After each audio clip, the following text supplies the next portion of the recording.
आप सभी को नमस्कार। शुभ संध्या। सार्थक government job point YouTube channel आप सभी लोगों का हार्दिक स्वागत करता है।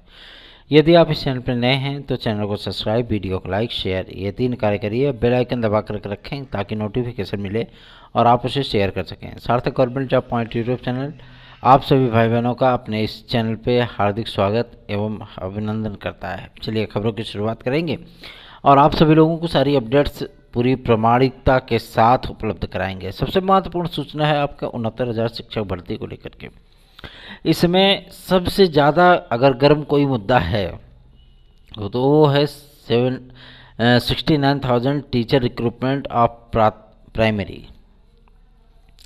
इसमें जो विद्यार्थी बाहर हो रहे हैं, कुछ चीज़ें आप लोगों को सुनने के लिए मिल रही होंगी कि केवल सुपर टेट के आधार पर जो है मेरिट बनाई जाएगी और एकेडमिक का खेल खत्म हो जाएगा। मैं आप सभी लोगों को बता दूं कि एकेडमिक इसमें रहेगी, ठीक है ना। जिस तरीके से मेरिट बनाई गई थी सेम वही मेरिट बनाई जाएगी, इसमें कोई दो राय नहीं।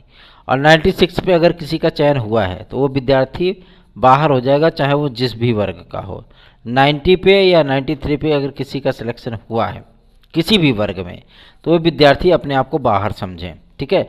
कुछ विद्यार्थियों ने आज मन बनाया था कि हम डबल बेंच में जाएंगे, इस चीज़ को हम काउंटर करेंगे, है ना। और डबल बेंच में जाने का कोई फ़ायदा है नहीं, ठीक, क्योंकि इसमें मेन पिटिशनर कौन है, इसमें गवर्नमेंट है। विद्यार्थियों के जाने से उनको कोई राहत नहीं मिलेगी। अगर गवर्नमेंट जाती तो हो सकता था कुछ आपको राहत मिल सकती थी, लेकिन गवर्नमेंट ने स्पष्ट कर दिया है कि वो 6800 को बचाने के चक्कर में आगे जो है डिवीजन बेंच में या सर्वोच्च न्यायालय में अप्लाई नहीं करेंगे। आज इस मुद्दे पर बेसिक शिक्षा सचिव महोदय से बातचीत की गई। साथ ही साथ 72,825 के विषय में क्या आख्याएँ भेजी गई हैं, ठीक है ना, इन सारे मुद्दों को लेकर के उनसे मुलाकात की गई और बातचीत की गई। उनका स्पष्ट कहना था कि 72,825 और 69,000 शिक्षक भर्ती को लेकर के जो शासन के पास आख्या भेजी गई थी, शासन ने स्पष्ट कर दिया है कि जिन जिन मुद्दों को लेकर के छात्रों में दिग्भ्रम की स्थितियां हैं उन सारी चीज़ों को स्पष्ट किया जाए। मैं सब कुछ आपको स्पष्ट करूंगा और सारी चीज़ें बताऊंगा। मेरा व्हाट्सएप नंबर 9721411385 है। इस पर आप सभी लोग भाई बहन जितने भी हमारे 2011 टेट पास हैं, ठीक है, और जिन्होंने 72,825 नए विज्ञापन में अप्लाई किया था, ठीक है, जो भर्ती मेरिट टेट मेरिट के आधार पर हुई थी सर्वोच्च न्यायालय के आदेश पे, उन विद्यार्थियों से, उन भाई बहनों से मैं रिक्वेस्ट करना चाहूँगा कि आप लोग हमारी याचिका से ताबड़तोड़ ढंग से जुड़िए, ठीक है। जितने अधिक हमारे पास याची होंगे उतना ही मजबूत मेरा पक्ष होगा, ठीक है ना। जितने अधिक लोग जुड़ेंगे उतना ही मजबूत मेरा पक्ष होगा। अभी तक जिन विद्यार्थियों के डॉक्यूमेंट समय प्राप्त हुए हैं उन विद्यार्थियों की पूरी लिस्ट बन चुकी है, पूरी फाइल की टाइपिंग चल रही है। चूँकि आप जानते हैं भाई, सर्वोच्च न्यायालय में जो क्लर्क वगैरह होते हैं, वकीलों के जो पर्सनल क्लर्क होते हैं, जो टाइपिंग करते हैं, जो केस की फाइल तैयार करते हैं, उसमें क्योंकि एक ही केस तो होता नहीं, उनके पास बहुत सारे केस होते हैं, है ना। और वकील भी अच्छे खासे धाकड़ वकील किए जाएंगे ताकि आपका पक्ष कहीं भी कमज़ोर ना होने पाए। हम आप लोगों से रिक्वेस्ट कर रहे हैं तो सिर्फ इसीलिए कि मैं आपको बेहतरीन लाभ दिला सकूं। 69,000 शिक्षक भर्ती में एक अंक किसी ने नहीं सोचा था। जब मैंने रिक्वेस्ट की थी, मेरी आज के लगभग 6-7 महीने पहले पुरानी की वीडियो देख लीजिए, जब मैंने 69,000 शिक्षक भर्ती कंप्लीट हुई थी, मैंने कहा था कि इसमें एक अंक कॉमन मिलेगा, ठीक है, विद्यार्थियों को एक अंक मिल जाएगा। आप हमारी याचिका से जुड़िए। हमारे साथ लगभग 3,500 विद्यार्थी जुड़े। ये था हमारे ऊपर विश्वास हमारे भाई बहनों का, और उनका विश्वास कहीं टूटा भी नहीं। हमने मजबूती के साथ, मैंने अपने स्वयं अपने पास से जो है धन लगा करके मैंने इस केस को लड़ा है और विद्यार्थियों को मैंने विजय दिला दी। बाद में खुशी हो करके विद्यार्थियों ने जो कुछ भी मतलब मुझे दिया, मेरे सम्मान में कसीदे पढ़े, मैं उन सभी को इसके लिए धन्यवाद देना चाहूँगा, प्रणाम करना चाहूँगा। चलिए आगे बढ़ेंगे। अब बात करेंगे आपको 69,000 शिक्षक भर्ती के लिए। तो 69,000 शिक्षक भर्ती पे शासन ने अपना स्टैंड क्लियर कर दिया है। No division bench, no supreme court, इसी पे ये फैसला अक्षरशः लागू किया जाएगा। जो ये बातें उड़ाई जा रही थी कि डीजी स्कूली शिक्षा से मुलाकात की गई, उन्होंने कोई बातें स्पष्ट नहीं की। डीजी स्कूली शिक्षा को ही सर्वप्रथम ये आर्डर रिसीव हुआ था, ठीक है, क्योंकि बेसिक और माध्यमिक के केवल एक ही स्कूली शिक्षा डीजी हैं, ठीक है ना। जो महानिदेशक हैं वो बेसिक शिक्षा और माध्यमिक शिक्षा दोनों के हैं, ठीक। तो सर्वप्रथम आर्डर उन्हीं के पास गया था। ठीक है ना। और उनको रिसीव होने के बाद उन्होंने बाकायदा इसकी व्याख्या की है, न्याय विभाग से इसका विषय में विश्लेषण किया गया है, गवर्नमेंट को भी आभास है सारी चीज़ों का। तो इसमें कोई भी चीज़ों को लेकर के वो जद्दोजहद की स्थितियों में नहीं पड़ना चाहते, और लिस्ट आदि बननी भी शुरू हो चुकी है। पदों का पूरा ब्यौरा मांग लिया गया है। पूरे डेटा इकट्ठा करने के लिए एनआईसी को और एससीईआरटी को पत्र प्रेषित किया जा चुका है, शासन की तरफ से निर्देश उन्हें प्राप्त हो चुका है, और उम्मीद की जा रही है कि आप सभी लोगों की ये लिस्ट जो है वो मई प्रथम सप्ताह में देखने के लिए मिल जाएगी। हो सकता है उसके पहले भी देखने के लिए मिल जाए, ठीक है। और ये सूची जो जारी होगी इसमें तकरीबन 18,000 विद्यार्थी, मैं नहीं कहूँगा कि 20,000 22,000, नहीं 18,000 तक विद्यार्थी वो नए सम्मिलित होंगे, और पुराने 18,000 वो बाहर जाएंगे, ठीक। जो एकदम बॉर्डर लाइन पे थे विद्यार्थी, मैं आज फिर से इस बात को रिपीट कर रहा हूँ, वो विद्यार्थी बाहर हो चुके हैं, ठीक है ना। और अमूमन जो 105 या 106 नंबर पे हैं विद्यार्थी, या जिनकी एकेडमिक मेरिट बहुत स्ट्रांग है, 36 है, 38 है ना, ऐसे विद्यार्थियों का चयन पक्का है। मैंने जब ये 69,000 शिक्षक भर्ती में याचिका की थी हाई कोर्ट में, तो इस मुद्दे को लेकर के की थी, उसमें देखा था मैंने विद्यार्थियों के एकेडमिक मेरिट और गुणांक वगैरह, सभी विद्यार्थियों के पर्याप्त गुणांक बन रहे थे, लेकिन सिर्फ एक अंक उनको पा जाने से वो बहुत ही बेहतरीन लाभप्रद स्थितियों में पढ़ सकते थे, और उन्होंने वही किया, उनको विजय मिली है, अब उनकी नौकरी श्योर है। आज मैं कैलकुलेशन करा रहा था इसको बाकायदा, तो उसमें से 3500 विद्यार्थियों ने फॉर्म भरा था, ठीक है ना। 3500 विद्यार्थियों में से 3490 विद्यार्थी, 3490 विद्यार्थी वो अंतिम तौर पे नौकरी पाएंगे। तो अब समझ लीजिए आप, इतना बड़ा लाभ की स्थितियां हैं। सिर्फ 10 विद्यार्थी ऐसे हैं जो कि 96 पे हैं और उनकी एकेडमिक थोड़ी कमज़ोर थी, हो सकता है कि वो जो है उससे बाहर हो जाए, लेकिन वो भी रेस में बने हुए हैं। तो आप सभी लोगों से भी मैं रिक्वेस्ट करना चाहूँगा कि 72,825 में लंगोटी नहीं पूरी कपड़े दिला रहा हूँ आप सभी लोगों को। आप लोग जो है हमारे साथ जुड़िए, हमारी याचिका से जुड़िए, और आप लोग जितनी जल्दी हमारे साथ जुड़ेंगे, क्योंकि टीजीटी पीजीटी 2016-2021 की जो हमारी याचिका है वो भी अब फाइनल होने की स्थितियों में की ओर बढ़ चुकी है, और मैं आप सभी लोगों से रिक्वेस्ट करना चाहूँगा कि जल्द से जल्द आप सभी लोग जुड़ जाएं, ठीक है। क्योंकि डॉक्यूमेंट को सबमिट करना और याचिका में नाम सम्मिलित कराना, फाइलें आपके नाम की तैयार करना, क्योंकि वही फाइलें जज के सामने जाती हैं, है ना, और इन सारी चीज़ों को लेकर के कि जज के सामने हमें याची लिस्ट भी जमा करनी पड़ती है, सारी चीज़ें जो है वो दिखानी पड़ती हैं। तो इसलिए मैं आप लोगों से रिक्वेस्ट करूंगा कि अधिक से अधिक संख्या में जुड़िए, ताकि हमारा पक्ष जो है वो मजबूत रहे, ठीक है ना। जितने अधिक हमारे पिटिशनर जुड़ेंगे उतना ही पक्ष हमारा मजबूत होता है कि हाँ इतने अधिक विद्यार्थी वो जो है प्रभावित हैं इस मतलब आर्डर से, इस आर्डर से प्रभावित होंगे, और ये लाभ भाई प्रताड़ित हैं, इसलिए सर्वोच्च न्यायालय में या हाई कोर्ट में आए हैं।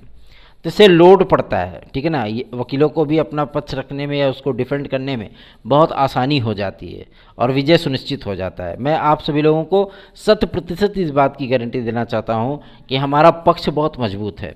आप लोग पार्टिसिपेट करिए हमारी टीजीटी पीजीटी 2016-2021 की याचिका में, और 72,825 सर्वोच्च न्यायालय में नए विज्ञापन के सिलसिले में काउंसलिंग कराने हेतु आप सभी लोग जुड़िए। याद रखें 9721411385 ये व्हाट्सएप नंबर पर आप हमसे संपर्क कर पाएंगे।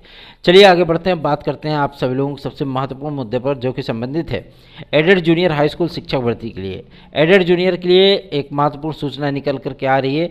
आज बेसिक शिक्षा विभाग की एक मीटिंग हुई थी, जिसमें SCERT के सदस्य और अधिकारी लोग भी मौजूद थे। SCERT के जो सर्वे सर्वा आप उनको कह सकते हैं, सर्वेंद्र विक्रम सर, उन्होंने इस बात को स्पष्ट किया है कि मेरिट हमारी तैयार है, और शासन से उन्होंने इस बात के विषय में आज्ञा मांगी है, निर्देश मांगा है कि हम इस भर्ती परीक्षा को कंप्लीट करना चाहते हैं पूरी तरीके से, काउंसलिंग आदि करा करके हम विद्यार्थियों को फाइनल डेटा उपलब्ध करा देना चाहते हैं कि हाँ किनका चयन हुआ है। शासन को इस पर सहमति देनी है और बेसिक शिक्षा विभाग से सहमति पत्र जारी होना है। अब देखना दिलचस्प होगा कि यह सहमति पत्र, जिसको आप NOC के नाम से जानते हो, गवर्नमेंट भी NOC जारी करते हैं ना कि हाँ ठीक भाई हमको कोई आपत्ति नहीं है, आप इस भर्ती को कंप्लीट कर दीजिए। और तो ये चीज़ें होने वाली है ज़्यादा से ज़्यादा 3 से 4 दिन के भीतर होने वाली हैं। ऐसे ही 72,825 के विषय में भी आख्या मांगी गई है, और ये जानकारी प्राप्त करने का प्रयत्न किया गया कि हमारे दावों में कितना दम है है ना, कि क्या वास्तव में फार्म अप्लाई हुए थे तो अभी तक वो पैसा पड़ा है, वापस नहीं किया गया। और वापस तो नहीं किया गया, सभी जानते हैं कि वापस नहीं किया गया है। और सचिव महोदय ने इस बात को स्पष्ट किया था कि जितने भी विद्यार्थी होंगे हम कोशिश करेंगे कि सीटें हमारे पास जो उपलब्ध हैं हम उनमें से काउंसलिंग करा सकें, ठीक है ना। लेकिन हम याचिका करने चल रहे हैं, जो याचिका हमारी पड़ रही है वो याचिका आप सभी लोगों के लिए ब्रह्मास्त्र का कार्य करेगी। तो देर मत करिए, फटाफट जुड़ जाइए 97 21 41 13 85 पर। चलिए आगे बढ़ते हैं, बात करते हैं आपके लोक सेवा आयोग की। लोक सेवा आयोग से विद्यार्थियों की इस बात की चिंता है, आज इंडिया और ऑस्ट्रेलिया का मैच भी आ रहा है, बहुत सारे विद्यार्थी इस समय मैच देखने में व्यस्त होंगे। लेकिन मैं आप सभी लोगों को बता दूं, मैच से ज़्यादा बेहतर आप लोगों का ये अपडेट है। आज लोक सेवा आयोग में एक महत्वपूर्ण चीज़ देखने के लिए मिली, जो कि संबंधित थी आपके नॉन बीएड वाले विद्यार्थियों को रिलैक्स के रूप में, ठीक है ना। नॉन बीएड वाले विद्यार्थियों को गवर्नमेंट नियुक्ति नहीं देना चाहती या उनको एग्जाम में सम्मिलित नहीं करना चाहती। आज गवर्नमेंट इस बात को एकदम स्पष्ट कर दिया। उन्होंने एनसीटीई का हवाला दिया है कि एनसीटीई ने इस बात का उचित दिशा निर्देश जारी किया है कि यदि माध्यमिक, राजकीय, अर्धशासकीय सहायता प्राप्त जूनियर, एडेड जूनियर आदि विद्यालयों में किसी की भर्ती की जाती है, किसी को टीचर बनाया जाता है, तो उसके लिए बीएड की डिग्री को अनिवार्य किया जाएगा, ठीक है।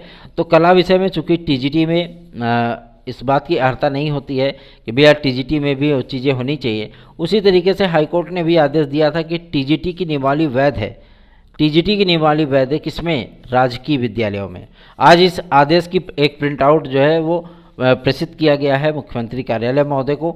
और सबसे बड़ी चीज़ ये है कि इस पर आप सभी लोगों को बेनिफिट मिलना तय है, अर्थात जो हमारे प्राविधिक, टेक्निकल, फाइन, बीएफए आदि के स्टूडेंट हैं उनको इस भर्ती में तो शामिल करा के ही मानूंगा, ठीक है। मतलब जो एलटी ग्रेड जीआईसी प्रवक्ता आने चल रही है, इस एलटी ग्रेड जीआईसी प्रवक्ता में आप सभी लोग सम्मिलित होंगे, इसमें कोई दो राय नहीं, ठीक। प्रयास हम लोगों को जारी है और इसमें हम लोगों ने पूरी तन्मयता, पूरी ताकत झोंक दी है, ठीक है। और रही बात एलटी ग्रेड जीआईसी प्रवक्ता के विज्ञापन की, तो अब अर्हता संबंधी कोई विवाद नहीं है, ठीक है। और इसका जो पत्र है वो पत्र आप सभी लोगों को 21 तारीख तक देखने के लिए मिल जाएगा सार्वजनिक तौर पे। पहले तो लोक सेवा आयोग आएगा, ठीक है, क्योंकि एक पत्र आपका प्राप्त हो गया है जो कि संबंधित था आरओ की अर्हता को लेकर के। और पीसीएस में भी पदों की संख्या को बढ़ाया जाएगा। ये विज्ञप्ति 60 विज्ञप्ति आप सभी लोगों को अप्रैल प्रथम सप्ताह में देखने के लिए मिलेगी। जिन विद्यार्थियों को इस बात की आशंका थी कि बहुत कम पद हैं, बहुत कम पद हैं, लेकिन अब चूंकि पीसीएस में भी अर्हताओं को लेकर के कुछ विवाद की स्थितियाँ थी, इसीलिए कुछ अध्याचन उसमें नहीं जुड़ पा रहे थे। लेकिन शासन ने एकदम क्लियर कर दिया है कि किस पद के लिए कौन सी अर्हता रहने वाली है। तो आप लोग चिंता मुक्त होकर के अपनी तैयारियां आरंभ कर दीजिए। पीसीएस में भी लगभग आप सभी लोगों को 125 पद बढ़े हुए मिलेंगे, ठीक। और चलिए आगे बढ़ते हैं, बात करते हैं आपके एपीएस की वैकेंसी को लेकर के। एपीएस की वैकेंसी के लिए ये मामला अब पहुंच चुका है मुख्यमंत्री महोदय के पास, और मुख्यमंत्री महोदय इस पर स्वतः संज्ञान लिए हैं और पूरी रिपोर्ट मंगा लिए हैं, ठीक है। तो एपीएस का जो नया विज्ञापन आप सभी लोगों का जारी होगा वो 175 पदों पर जारी होगा, ठीक है ना। 175 से लेकर के 225 पदों पर एपीएस की वैकेंसी, नई वाली वैकेंसी वो आएगी।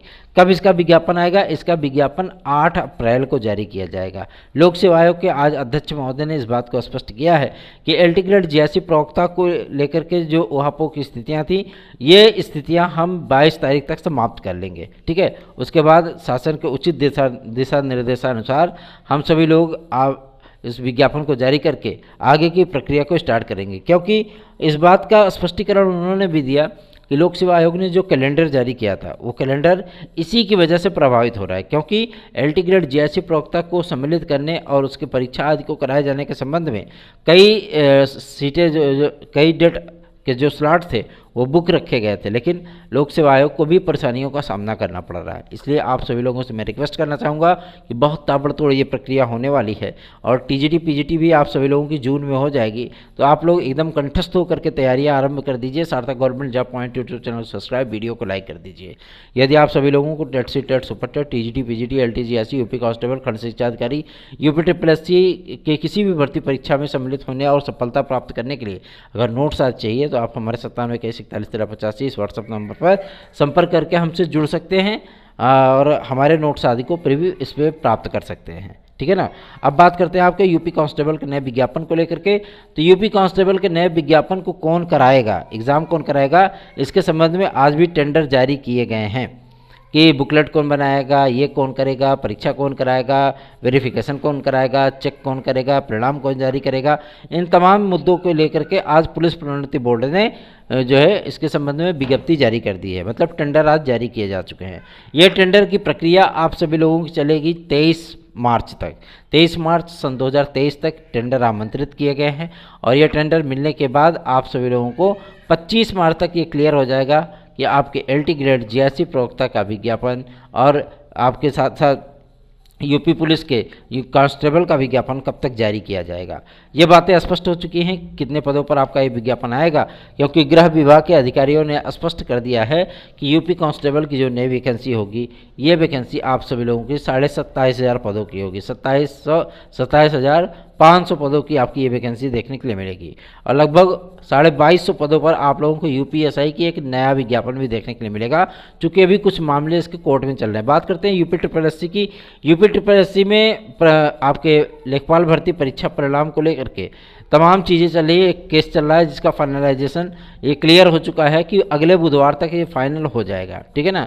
अगले बुधवार की हियरिंग उसकी लगी हुई है और गवर्नमेंट चाहती है कि जल्दी से जल्दी ये मामला क्लियर हो जाए ताकि वीडियो के री एग्ज़ाम का भी अनाउंसमेंट किया जा सके और लेखपाल भर्ती परीक्षा के फाइनल रिजल्ट को भी जारी किया जा सके। तो सार्थक government job point YouTube channel subscribe करें, वीडियो को लाइक करें।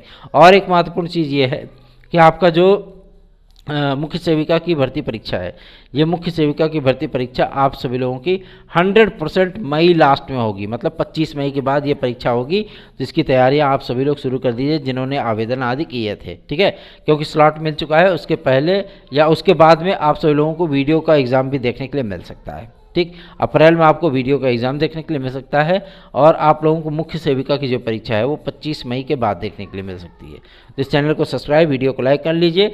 जिन विद्यार्थियों को मेरा WhatsApp नंबर चाहिए वो 9721 41 1385 है, याद कर लीजिए, सेव कर लीजिए। धन्यवाद, शुभ रात्रि।